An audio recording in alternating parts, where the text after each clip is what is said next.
Welcome to RK tutorial. ఈరోజు మనం వీడియోలో తెలంగాణ టెట్ పేపర్ 2 వచ్చినటువంటి గణిత ప్రశ్నలకు మనము జవాబులు చూద్దాం. మనము ఈ ఎగ్జామ్ అనేటువంటిది 18/6/2026లో షిఫ్ట్ 1లో జరిగినటువంటి ఎగ్జామ్ అనమాట ఇది. అదేవిధంగా మన యొక్క ప్లేలిస్ట్లో మనము ఇదే జూన్లో జరిగినటువంటి పేపర్ 1కు సంబంధించినటువంటి అన్ని గణిత ప్రశ్నలకు మనము జవాబులు చేయడం జరిగింది. అదేవిధంగా 17/6/2026లో జరిగినటువంటి షిఫ్ట్ 2లో జరిగినటువంటి పేపర్ 2లో వచ్చినటువంటి మ్యాథ్స్ బిట్లకు కూడా మనము ఆన్సర్ చేయడం జరిగింది. అవి కూడా మన ప్లేలిస్ట్లోనే ఒకసారి చూడండి, మీరు ఉపయోగపడే అవకాశం ఉంటుంది మీకు. మరి ఇప్పుడు మనము ఇందులో మొదటి ప్రశ్నను గమనిద్దాం. మనము ఒక దీర్ఘ చతురస్రాకార పొలము 40 మీటర్ల పొడవు 30 మీటర్ల వెడల్పు కలిగి ఉంది. ఆ పొలంలోని దీర్ఘ చతురస్రాకార పచ్చిక బయలు 6 మీటర్ల ఏకరీతి వెడల్పు గల కంకర బాటతో చుట్టబడి ఉంది. ఆ కంకర బాట యొక్క వైశాల్యము చదరపు మీటర్లలో ఎంత అని ఇక్కడ చూడండి. ఒక దీర్ఘ చతురస్రాకార పొలం ఉందంటే ఈ విధంగా, మరి పొలం లోపల ఏముంది ఇక్కడ మనకు ఇక్కడ. సో దీని యొక్క ఫస్ట్ మనకు పొడవు ఎంత 40 మీటర్లు, అదేవిధంగా వెడల్పు ఎంత ఇక్కడ మనకు 30 మీటర్లు అనమాట. అయితే ఈ యొక్క పొలం లోపల ఒక బాట ఉందంట, పొలం లోపల బాట ఉందంట ఇది. మరి దాని యొక్క వెడల్పు ఎంత ఉంది ఇక్కడ మనకు 6 మీటర్లు ఉందన్నమాట. ఈ విధంగా మనం లోపల సరే ఇది మనం బాటగా తీసుకుంటే మనము ఈ బాట అనేటువంటిది ఏకరీతిగా 6 మీటర్ల వెడల్పును కలిగి ఉందన్నమాట. అయితే ఈ బాట యొక్క వైశాల్యం ఎంత అని ఇక్కడ చూడండి. ఈ మొత్తం పొడవు 40 మీటర్లు అయితే ఈ యొక్క మనకు వెడల్పు ఎంత ఉంది ఇక్కడ, కేవలం ఇక్కడ మనకు 6 మీటర్లు ఉంది. ఇక్కడ కూడా మనకి ఎంత ఉంటుంది, ఇక్కడ కూడా 6 మీటర్లు ఉంటుంది, ఇక్కడ కూడా 6 మీటర్లు ఉంటుంది అనమాట. అప్పుడు ఈ లోపల కూడా మనకి ఏర్పడిన ప్రాంతం ఏ విధంగా ఉంది, ఎలా ఉంది మనకి ఇది కూడా మనకు దీర్ఘ చతురస్రాకారంగా ఉందన్నమాట. మరి ఈ బాట వైశాల్యం కోసం ఏం చేస్తాం మనం, బయట ఉన్నటువంటి దీర్ఘ చతురస్రం ఏదైతే ఉంటుందో ఆ దీర్ఘ చతురస్రం నుండి మనము ఈ లోపలి దీర్ఘ చతురస్రం యొక్క వైశాల్యం తీసేస్తే వచ్చేటువంటిది మనకు ఈ బాట యొక్క వైశాల్యం అనమాట. మరి ఈ లోపలి దీర్ఘ చతురస్రం యొక్క పొడవు ఎంత అవుతుంది ఇక్కడ మనకు, మొత్తం ఎంత 40 ఉంది ఇది. అయితే 40లో ఇక్కడ 6 మనం తీసేస్తే అప్పుడు లోపలి దీర్ఘ చతురస్రం యొక్క పొడవు మనకి ఎంత అవుతుంది అంటే 40 - 12 అనమాట. 6 పోతే మనకి ఎంత 12 తీసేస్తే 40 - 12 తీస్తే మనకు వచ్చేది ఎంత ఇక్కడ 28 మీటర్స్ అనమాట. లోపలి యొక్క దీర్ఘ చతురస్రం యొక్క పొడవు మనకు 28 మీటర్స్. అదేవిధంగా వెడల్పు ఎంత ఇక్కడ మనకు, వెడల్పు మొత్తం మీద 30 ఉంది ఇక్కడ. మరి ఇక్కడ 6 వెడల్పుని తీసేస్తే 6 + 6 12 తీసేస్తే మనకు వచ్చేది ఎంత ఇక్కడ మనకు 18 వస్తుంది. కాబట్టి వెడల్పు ఎంత 18 అనమాట. అంటే ఏం చేస్తాం ఇక్కడ మనము బయటి దీర్ఘ చతురస్ర వైశాల్యం యొక్క వైశాల్యం నుంచి మనము లోపలి దీర్ఘ చతురస్రం యొక్క వైశాల్యం తీసేస్తే మనకు వచ్చేది ఆన్సర్. కాబట్టి మరి దీర్ఘ చతురస్ర వైశాల్యం ఫార్ములా L × B అనమాట. మరి సో బయటి దానికి వైశాల్యము 40 × 30 40 × 30, తర్వాత మైనస్ లోపల దానికి వైశాల్యం ఏమవుతుంది 28 × 18. సో 28 × 18 40 × 30 అంతా 1200 వస్తుంది ఇక్కడ. తర్వాత 28 × 18 చేస్తే మనకు వచ్చే ఆన్సర్ ఎంత అంటే 504 అనమాట. మరి 1200 నుంచి మనము 504 తీసేస్తే మనకు వచ్చే ఆన్సర్ ఎంత అంటే 696 చదరపు మీటర్లు. కాబట్టి ఈ యొక్క బాట వైశాల్యం ఎంతంటే 696 చదరపు మీటర్లకు సమానం కావడము జరిగిందనమాట ఇది. తర్వాత మనము రెండో క్వశ్చన్ చూద్దాం. మనము 5 వరుస బేసి సంఖ్యల మొత్తము 315 అయితే వానిలో మధ్య సంఖ్య ఎంత అని ఇక్కడ చూడండి. 5 వరుస బేసి సంఖ్యలు ఉన్నట్టు వాటి మొత్తం ఎంత 315 అనమాట. అయితే వాటిలో వచ్చేటువంటి మధ్య సంఖ్య ఎంత అన్నాడు మీకు తెలియాలి. మీకు మరి 2 వరుస బేసి సంఖ్యలు తీసుకుంటే వాటి మధ్య తేడా మనకి ఎంత ఉంటుంది, 2 ఉంటుంది. సో ఉదాహరణకు మనం 1 3 5 7 తీసుకుంటే ఇవన్నీ కూడా మనకు బేసి సంఖ్యలు. కాబట్టి ప్రతి 2 వరుస బేసి సంఖ్యల మధ్య తేడా మనకు 2 ఉంటుంది. కాబట్టి మరి ఇక్కడ మనకి ఇవ్వలేదు, ఇక్కడ వరుస అని ఇచ్చిన, అంతేగాని మనకు మొదటి దేంతో స్టార్ట్ చెప్పలేదు ఇక్కడ మనము. అయితే మొదటి బేసి సంఖ్యని x అనుకుంటే మనము రెండో బేసి సంఖ్య ఏమవుతుంది x + 2 అనమాట. దీనికంటే 2 పెంచాలి కాబట్టి మనకు 2 రాస్తాము. అదేవిధంగా మూడోది x + 4 అవుతుంది. అదేవిధంగా x + 6, తర్వాత x + 10. ఈ విధంగా ఉన్నటువంటి 5 వరుస బేసి సంఖ్యలు అనమాట. మరి వీటి మొత్తం ఎంత 315 అనమాట. అయితే మధ్యలో వచ్చే సంఖ్య ఎంత మనకి x + 4 కాబట్టి సో దీన్ని మనము కనుక్కోవాలి మనం. మరి వీటి యొక్క సగటు మనకి ఎంత ఇక్కడ మనకు వరుస బేసి సంఖ్యలు మొత్తం 315 ఇక్కడ. సరే సగటు కాదు, మొత్తం 315 అయితే వాటి మధ్య సంఖ్య ఎంత అన్నాడు. మరి ఇవన్నీ కూడదాం మనము, కూడితే ఏమొస్తుంది. సరే ఇక్కడ డైరెక్ట్ రాస్తా చూడండి. ఇక్కడ x మొత్తం ఎంత 5x, ఇక్కడ మొత్తం 5xలు కాబట్టి మనకు x 5 ఉన్నాయి ఇక్కడ మనకు. అదేవిధంగా ఈ స్థిర సంఖ్యలు కూడితే 10 + 16 20 22 5x + 22 ఈక్వల్ మొత్తం ఎంత 300. సారీ ఇక్కడ మనకి ఎంత 8 వస్తుంది, ఇక్కడ 10 రాసిన. సరే 8 + 6 + 4 + 2 మొత్తం ఎంత 20 అవుతుంది ఇక్కడ. సో 20 ఈ మొత్తం ఎంత 315 అనమాట. 5x = ఈ 20 అవుతుంది పోతే ఏమవుతుంది 315 - 20 అంటే సో 295 అవుతుంది. 5x = 295 దీని నుంచి ఎక్స్ ఏమొస్తుంది? ఇప్పుడు X is equal to 295/5 cancel చేస్తే మనము 5 × 5 5 5 25 ఎంత మనకి ఇక్కడ 4 ఉంటుంది. 45 అంటే 5 9 45 అంటే మనకి ఎక్స్ ఎంత వచ్చింది ఇక్కడ మనకు 59 రావడము జరిగింది అనమాట. మనకేం కావాలి? మధ్య సంఖ్య x + 4 కాబట్టి ఇది కనుక్కుంటే మనకు ఆన్సర్ అనమాట. మరి x + 4 ఈక్వల్ అంటే అర్థమైంది ఇక్కడ 59 + 4 ఈ మొత్తం ఎంత 63కు సమానం అవుతుంది. కాబట్టి మనకు ఫోర్త్ ఆప్షన్ ఏదైతే ఉంటుందో 63 ఇది ఆన్సర్ అవుతుంది అనమాట. తర్వాత మూడో క్వశ్చన్ చూద్దాము. x = 3 + 2√2 x = 3 + 2√2 అయితే x + 1/x యొక్క విలువ ఎంత అని ఇక్కడ మరి మనకి ఇచ్చిన ఆప్షన్ ఈ విధంగా ఉన్నాయి. మనకి ఏం కావాలి? ఇక్కడ యాక్చువల్ మనకు x + 1/x కావాలి. మనకి ఇచ్చినమో x విలువ. మరి 1/x కోసం ఏం చేస్తాం మనం? 1/x కావాలంటే x కూడా ఇంత కాబట్టి మరి 1/x అంటే ఏం రాస్తాం మనము? దీన్ని కూడా బై రాసుకుంటే 1/3 + 2√2 రాసుకోవచ్చు. దీని ఏం చేస్తాం మనము? హారాన్ని అకర్ణయం చేస్తాం. హారాన్ని అకర్ణయం అంటే అర్థమైంది మనకి ఇచ్చినటువంటి విలువ ఏదైతే ఉంటుందో ఆ విలువ యొక్క గుర్తు మార్చి ప్లస్ ఉంటే మైనస్ పిండి ప్లస్ రాసి దాంతో గుణించి భాగిస్తాం మనం. ఏమొస్తుంది అప్పుడు? 3 - 2√2/3 - 2√2 గురించి భాగిస్తాం మనము. ఇప్పుడు మన సూక్ష్మీకరణ ఏమొస్తుంది? సూక్ష్మీకరిస్తే ఏమొస్తుంది? ఇక్కడ 1 × ఇది అంటే అదే వస్తుంది. ఇక్కడ 3 - 2√2 ఇక్కడ చూడండి. ఇక్కడ మనకి ఎట్లుందంటే ఇది a + b × a - b సూత్రం ప్రకారం ఉంది కాబట్టి మరి ఫార్ములా ఏంది? a² - b² కాబట్టి a² అంటే ఏమొస్తుంది? ఇక్కడ 3² అంటే 9 రాసుకోవచ్చు మనం డైరెక్ట్ ఇక్కడ. తర్వాత 2√2² ఏమొస్తుంది? 2 × 2 4 వస్తుంది. √2 × √2 ఎంత? 2 వస్తుంది. 4 × 2 8 అనమాట. అంటే మొత్తం మనము 8 రాసుకోవచ్చు. 9 - 8 1 కాబట్టి 1 రాసిన రాయకుండా ఒకటే కాబట్టి ఇది మొత్తం ఎంత? 3 - 2√2కు సమానం. అంటే 1/x కూడా మనకి ఎంత? 3 - 2√2 రాసుకోవచ్చు. అంటే డైరెక్ట్ ఇక్కడ మనం రాసుకోవచ్చు. మీరు జస్ట్ ఎక్స్ప్లెయిన్ చేసిన ఇక్కడ మరి ఈ మొత్తం విలువ అంటే ఏం చేస్తాం మనం? మొత్తం విలువ కావాలంటే x + 1/x = సో x అంటే ఇది 3 + 2√2 ప్లస్ 1/x యొక్క విలువ ఎంత? 3 - 2√2 ఇక్కడ ప్లస్ 2√2 మైనస్ 2√2 రెండు క్యాన్సిల్ అయిపోతే అప్పుడు మనకి ఏముంటుంది? ఇక్కడ 3 + 3 అంటే 6 ఉంటుంది. కాబట్టి ఫస్ట్ ఆప్షన్ ఏదైతే ఉంటుందో ఇది మనకు దీని యొక్క ఆన్సర్ అవుతుంది అనమాట. తర్వాత ఫోర్త్ క్వశ్చన్ చూద్దాము. ఫోర్త్ క్వశ్చన్ ఏముందంటే 0.17 బార్ 0.17 బార్ ప్లస్ 0.17 బార్ ఇక్కడ అంటే అర్థమైంది. ఇక్కడ 17కి బార్ ఉంది కానీ ఇక్కడ ఏముంది? ఇక్కడ కేవలము 7కి మాత్రమే బార్ ఉందన్నమాట. ఇవి అంతం కానీ ఆవర్తన దశాంశ భిన్నాలు.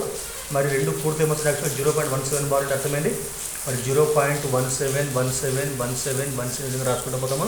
అదేవిధంగా 0.17 బార్ అంటే 1 అట్లా ఉంటుంది. ఇక్కడ 7 ఒకటే బార్ కాబట్టి 7 7 7 ఈ విధంగా రాస్తూ పోతాం మనము. మరి కలిపితే ఏమొస్తుంది? ఇక్కడ 7 + 14 మనకి ఎంత వస్తుంది? ఇక్కడ 9 వస్తుంది. మళ్ళీ 4 మళ్ళీ ఇక్కడ 9 వస్తుంది. ఇక్కడ తర్వాత ఇక్కడ కూడా 4 9 ఇక్కడ కూడా 4 మళ్ళీ ఇక్కడ 2 వస్తుంది. 0. ఇక్కడ 3 వస్తుంది. ఇక్కడ అంటే మొత్తం మీద మనకి రిపీట్ అయిన నెంబర్ ఏముందండి? ఇక్కడ 49 49 49 ఇది మనకి రిపీట్ అవుతుంది కాబట్టి దీన్ని ఏం రాసుకోవచ్చు అంటే మనం మామూలుగా 0.349 బార్ రాసుకోవచ్చు మనం. కాబట్టి మనకు ఆప్షన్ 4 ఏదైతే ఉంటుందో ఇది మనకి దీని యొక్క ఆన్సర్ అవుతుంది అనమాట. తర్వాత ఐదో క్వశ్చన్ చూద్దాము. ఒక ఘనం అంచు పొడవు 5 సెంటీమీటర్లు అయితే దాని సంపూర్ణ తల వైశాల్యము చదరపు సెంటీమీటర్లలో ఎంత అని ఇక్కడ అయితే మీకు తెలిసిందే. ఘనం అంటే సమఘనం తీసుకుంటాం మనం. సమఘనంలో అన్ని భుజాలు సమానం ఉంటాయి కాబట్టి అక్కడ భుజాన్ని మనం ఏతో సూచిస్తే ఏ మనకంటే ఇక్కడ 5 సెంటీమీటర్స్ అనమాట. మరి సమఘనం యొక్క సంపూర్ణ తల వైశాల్యం ఫార్ములా 6a² అనమాట. 6a². 6 × a². ఏ అంటే మనకి ఎంత ఇచ్చినాడు? ఇక్కడ 5 ఇచ్చినాడు. 5² అంటే ఎంత? 5 × 5 కాబట్టి 5 × 5 25 25 6 ఎంత? 150 చదరపు సెంటీమీటర్లు. కాబట్టి మనకు ఆప్షన్ సెకండ్ ఏదైతే ఉంటుందో ఇది మనకు దీని యొక్క ఆన్సర్ అవుతుంది అనమాట. అదేవిధంగా 6th క్వశ్చన్ గమనిస్తే 2 × 6 + 8 × 6 = 2 + 8 × 6లో ఉపయోగించినటువంటి ధర్మము గుర్తించండి. ఇది చాలా ఈజీ క్వశ్చన్. మరి దీనికి ఆన్సర్ ఏంటి? ఇక్కడ విభాగ ధర్మము లేదా విభాగ న్యాయం అనమాట. మనం ఫార్ములా రాస్తాం. మనం a × b + c = ఏమని రాస్తాం? మనము ab + ac రాస్తాం మనం. ఈ న్యాయాన్ని ఏమంటారు? ఇక్కడ ఈ న్యాయాన్ని విభాగ ధర్మం లేదా విభాగ న్యాయం అని అంటారు. మరి సేమ్ దీనిలాగా ఉంది కాబట్టి ఇక్కడ మనకి ఇది ఇక్కడ LHS ఇక్కడ ఉంది, ఇక్కడ ఇదేమో ఇక్కడ ఉంది కాబట్టి ఈ ధర్మం పేరుంది విభాగ ధర్మం అనమాట. అంటే విభాగ న్యాయం అని అంటారు దాన్ని. తర్వాత 7వ క్వశ్చన్ చూద్దాము. ఏమిచ్చింది ఇక్కడ? 58,224 క్రింది వాణిలో దేనిచే నిశ్శేషంగా భాగించబడును అంటే ఇచ్చినటువంటి ఆప్షన్లు ఏవైతే ఉన్నాయో వీటితో దేని చేత ఇది నిశ్శేషంగా భాగించబడుతుంది ఇక్కడ అయితే మనకి ఇచ్చిన ఆప్షన్ ఫస్ట్ 3 ఉంది కదా సార్, చూద్దాం మనము. మరి 3 చే భాగించబడాలంటే ఏం కావాలి ఇక్కడ మనకి? అది వాటి యొక్క అంకమధ్యమం, వాటి యొక్క అంకమూలం, అంటే ఈ యొక్క ఉన్నటువంటి అంకెలు ఏవైతే ఉన్నాయో అవన్నీ కూడా పూర్తి మనకి ఏం కావాలా? 3 యొక్క గుణిజం లేదా 3 రావాలన్నమాట. అప్పుడు మనకి ఏమవుతుంది? అది 3తో భాగించబడుతుంది. ఇవన్నీ కలుపుతాం ఇక్కడ మనము. 5 + 8 + 2 + 2 + 4. సో ఇవన్నీ పూర్తి ఏమొస్తుంది ఇక్కడ మనకు? సో 8 8 16, 16 × 5 ఎంత? 21. మళ్ళీ పూర్తి 2 + 1 ఎంత? 3 వస్తుంది ఇక్కడ. కాబట్టి ఇవి ఇందులో ఉన్నటువంటి అంకెల మొత్తం మనకు 3కు సమానమైంది. కాబట్టి ఈ సంఖ్య అనేటువంటిది 3 చేత నిశేషంగా భావించబడుతుంది. మరి 11 చే భావించబడాలంటే ఏం కావాలి ఇక్కడ మనకు? బేసిస్ స్థానాల్లో సరి స్థానాల్లో ఉన్నటువంటి విలువలు ఏవైతే ఉన్నాయో వాటి మొత్తం అనేటువంటిది 0కు సమానం కావాలి, లేకపోతే వాటి యొక్క తీసివేత లేకపోతే వాటి యొక్క మధ్య తేడా అనేటువంటిది 11 లేదా 11 గుణిజం కావాలన్నమాట. ఇక్కడ ఏముంది ఇక్కడ? సో 2 4 2 5 ఈ మొత్తం గుర్తొస్తే ఇక్కడ 4 + 2 6, 6 + 5 11 వస్తుంది. మరి 8 + 2 ఎంత? 10 అవుతుంది. వీటి మధ్య తేడా మనకి ఎంత? 1 అవుతుంది. అంటే 11 యొక్క గుణిజం రాలేదు ఇక్కడ, 0 కూడా రాలేదు కాబట్టి 11 నుంచి భాగించబడుతుంది. అదేవిధంగా 9తో భాగించబడాలంటే ఏం కావాలి? వీటి మొత్తం మనకు ఖచ్చితంగా 9 రావాలి, లేకపోతే 9 గుణిజం అన్న రావాలి. కానీ మనకి ఇక్కడ 3 వచ్చింది కాబట్టి ఇది మనకు 9 చేత భాగించబడుతుంది. అదేవిధంగా 13 చే అంటే ఇక్కడ మనకు దీన్ని భాగించి చూస్తాం మామూలుగా మనము. సో లేదంటే దానికి వేరే విధంగా కూడా మనం చూడొచ్చు. కానీ మనకి దీనికి ఆన్సర్ మాత్రం థర్డ్ వన్, ఇది 3 చే మాత్రము భాగించబడుతుంది. సో మిగతా వాటితో భాగించబడుతుంది అనమాట. తర్వాత 8th క్వశ్చన్ చూస్తే x, x + 2, x + 4, x + 6, x + 8, x + 10 మరియు x + 12 అనేటువంటి 12 రాశుల సగటు. సో 12 రాశుల సరే 7 రాశుల సగటు 11 అయితే చివరి 3 రాశుల సగటు ఎంత అని ఇక్కడ ఇదనమాట. మరి ఇక్కడ మనకు 1 2 3 4 5 1 2 3 4 5 6 7 మొత్తం 7 రాశులు ఇక్కడ. వీటి మొత్తం సగటు ఎంత? మనకు 11కు సమానం అనమాట. మీకు తెలిసిన సగటు సూత్రము సగటు x బార్ = రాశుల మొత్తమే రాశుల సంఖ్య అనమాట.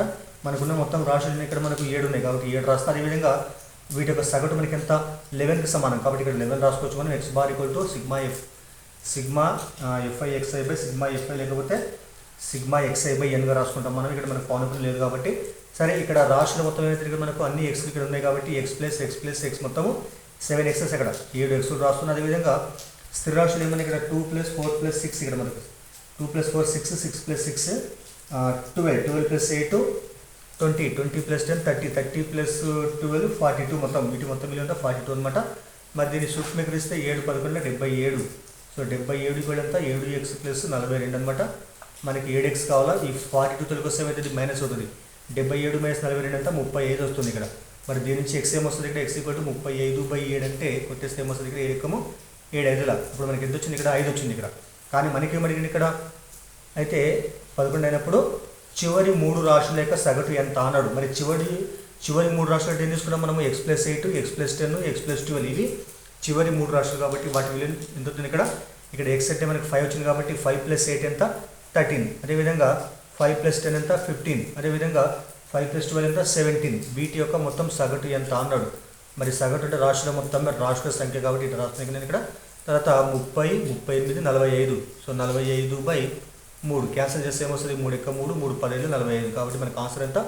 15. అంటే చివరి 3 రాశుల సగటు అంటే మనకు 15కు సమానం కావడము జరిగింది ఇక్కడ. తర్వాత 9వ క్వశ్చన్ చూద్దాము. 12 మీటర్లు మరియు 3 మీటర్ల ఎత్తు గల 2 స్తంభాల మధ్య దూరం 21 మీటర్లు. ఆ స్తంభం పై భాగాన్ని మరొక స్తంభం పాదంతో కలిపే రేఖలు ఖండించుకుంటే ఆ బిందువు యొక్క ఎత్తు ఎంత అన్నాడు ఇక్కడ. చూడండి, ఇక్కడ ఒక స్తంభం ఉన్నట్టు ఇక్కడ దీనికి ఎత్తు ఎంత? 12 మీటర్లు అనమాట. అదేవిధంగా ఇంకో స్తంభం ఉన్నట్టు దీనికి ఎత్తు ఎంత? ఇక్కడ మనకు 3 మీటర్లు అన్నమాట. వీటి మధ్య దూరం ఎంత? 21 మీటర్స్ అనమాట. అయితే ఈ మొదటి స్తంభం యొక్క ఎత్తును రెండో స్తంభం యొక్క పాదానికి, అదేవిధంగా రెండో స్తంభం యొక్క ఎత్తు పై భాగాన్ని మొదటి స్తంభం యొక్క పాదంతో కలిపినప్పుడు రెండు కూడా ఖండించుకుంటే ఇక్కడ మరి ఖండించుకుంటే ఉన్నటువంటి ఒక బిందువు ఏదైతే ఉంటుందో ఈ బిందువు యొక్క ఎత్తు అంటే ఇక్కడ నుంచి ఇక్కడికి అనమాట. ఈ ఎత్తు ఎంత అన్నాడు ఇక్కడ. అయితే మనకు ఈ యొక్క 2 లంబాలు ఈ విధంగా ఉన్నప్పుడు ఆ రెండుటి యొక్క పై భాగాలు వాటి యొక్క పాదాలతో కలిసినప్పుడు మనకి ఏర్పడేటువంటి ఈ యొక్క పటంలో ఉన్నటువంటి యొక్క ఎత్తులకు సంబంధించినటువంటి అంటే ఈ ఎత్తులకు మధ్య సంబంధం ఏర్పరిచేటువంటి ఒక సూత్రం ఉంటుంది. ఆ సూత్రం ఏంటంటే ఈ యొక్క మొదటి ఎత్తును మనం ఏ అనుకుందాము, రెండో యొక్క ఎత్తును మనము సో బి అనుకుందాము. ఈ యొక్క బిందువు నుండి ఇక్కడ ఉన్న ఎత్తును మనము హెచ్ అనుకుందాం మనం. మరి వీటి మధ్య ఉన్నటువంటి సూత్రం ఏంటంటే కలిపేటువంటి సూత్రము 1/h = 1/a + 1/b గా రాస్తే ఈజీగా మనం ఆన్సర్ కనుక్కోవచ్చు అనమాట. ఈ యొక్క ఎత్తు ఏదైతే ఉంటుందో హెచ్ కనుకుంటే మనం 1/h = 1/a + 1/b ల మొత్తానికి సమానం అవుతుంది. ఇక్కడ మనము ఈ ఎత్తును ఈ యొక్క మధ్య దూరం లెక్కలోకి తీసుకోమనం. ఇది మనకు అవసరం లేదనమాట. జస్ట్ మనకి ఎత్తులు మాత్రం కావాలి ఇక్కడ మనకు. సరే 1/h అంటే ఇది కావాలి కాబట్టి 1/h సో 1/a అంటే ఎంత ఇక్కడ మనకు 12 కాబట్టి 12 ప్లస్ తర్వాత b అంటే ఎంత ఇక్కడ మనకు 3 కాబట్టి 1/3 అనమాట. మరి 1/h కాస్త కర్త ఏమొస్తుంది ఇక్కడ సో 12 36 అడ్డగుణ అక్కడ 3 × 3 ప్లస్ 12 × 12 ఎంత వచ్చింది ఇక్కడ మొత్తము 3 + 12 అంటే 15/36 క్యాన్సల్ చేస్తే 3/15 3 12 36 అంటే అర్థమైంది ఇక్కడ 1/h = 5/12 దట్ ఇంప్లైస్ h ఏమైతే తిప్పి రాస్తే h = 12/5 దీన్ని సింప్లిఫై చేస్తే 5 × 5 5 2 10 మనకి ఎంత 2 ఉంటుంది పాయింట్ పెట్టి కూడా 0 వస్తుంది కాబట్టి 5 4 20 అంటే మొత్తం ఎంత 2.4కు సమానం అవుతుంది. కాబట్టి ఫోర్త్ ఆప్షన్ ఏదైతే ఉంటుందో అది మనకు ఆన్సర్ అవుతుంది. లేదంటే సింపుల్గా 12ని 5తో భాగిస్తే కూడా మనకు వచ్చేటువంటి భాగఫలం ఏంటంటే 2.4 కాబట్టి ఇదనమాట. కాబట్టి గుర్తుపెట్టుకోవాలా ఏవైనా రెండు స్తంభాలు కానీ రెండు ఎత్తులు కానీ ఈ విధంగా లంబంగా ఉన్నప్పుడు వాటి మధ్య దూరం సంథింగ్ ఇచ్చినప్పుడు ఇక్కడ ఆ యొక్క స్తంభాల యొక్క పై భాగాలు లేదా ఎత్తుల యొక్క పై భాగాలు మరొక దాని యొక్క పాదంతో కలిపినప్పుడు ఏర్పడేటువంటి ఆ ఖండన బిందు ఏదైతే ఉంటుందో ఆ బిందు అనేటువంటిది ఉండేటువంటి ఎత్తుకు సూత్రం ఏంటంటే 1/h = 1/a + 1/b. ఇక్కడ ab అంటే ఆ యొక్క స్తంభాల ఎత్తులు, తర్వాత హెచ్ అంటే ఇక్కడ హెచ్ అనేటువంటిది బిందువు నుండి ఆ యొక్క దూరంగా ఉన్నటువంటి ఎత్తు యొక్క గుర్తు అనమాట 1/h అని అర్థం. తర్వాత మరి 10వ క్వశ్చన్ చూద్దాం మనము. 10వ ఏమన్నట్టు ఇక్కడ 9 చే భాగించబడాలంటే 67,291 నుండి తీసివేయాల్సినటువంటి సంఖ్య ఎంత అని ఇక్కడ మరి గుర్తుపెట్టుకోవాలా. ఏదైనా ఒక సంఖ్య 9 చే భాగించబడాలంటే ఏం కావాలి మనకు ఇచ్చినటువంటి సంఖ్యలు అంకెల మొత్తం కూడా మనకు 9 రావాలి. అంటే వాటి అంకమూలము 9 కావాలి. అంకమూలం అంటే అంకెల మొత్తము మనకు ఒక అంకె వచ్చే వరకు కలుపుతూ పోతాం కూడా మనం. 6 + 7 13 13 + 2 15 15 + 10 ఇంత ఇక్కడ మనకు 25 వస్తుంది. 15 + 10 25 వస్తుంది. ఇక్కడ 25 వస్తుంది. మరి 25 అనేటువంటి 9కి గుణిజం అవుతుందా అంటే కాదు ఇది. మరి 9కి గుణిజం కావాలంటే మనకి ఏమంటే ఇక్కడ తీసివేయాలి కాబట్టి మరి 25 కంటే ముందు 9తో భాగించబడే సంఖ్య ఏముంటుంది 18 ఉంటుంది. అంటే 9 కన్నా మనకి ఏమొస్తుంది ఇక్కడ 25 కంటే ముందు వచ్చేటువంటి సంఖ్య 18 వస్తుంది. కాబట్టి మనము ఈ యొక్క 25 నుండి 7 తీసేస్తే మనకు వచ్చేటువంటి విలువ ఎంత 18 వస్తుంది. కాబట్టి మనం తీసేసేటువంటి సంఖ్య ఎంత మనకు 7 కాబట్టి థర్డ్ వన్ ఆన్సర్ అవుతుందన్నమాట ఇది.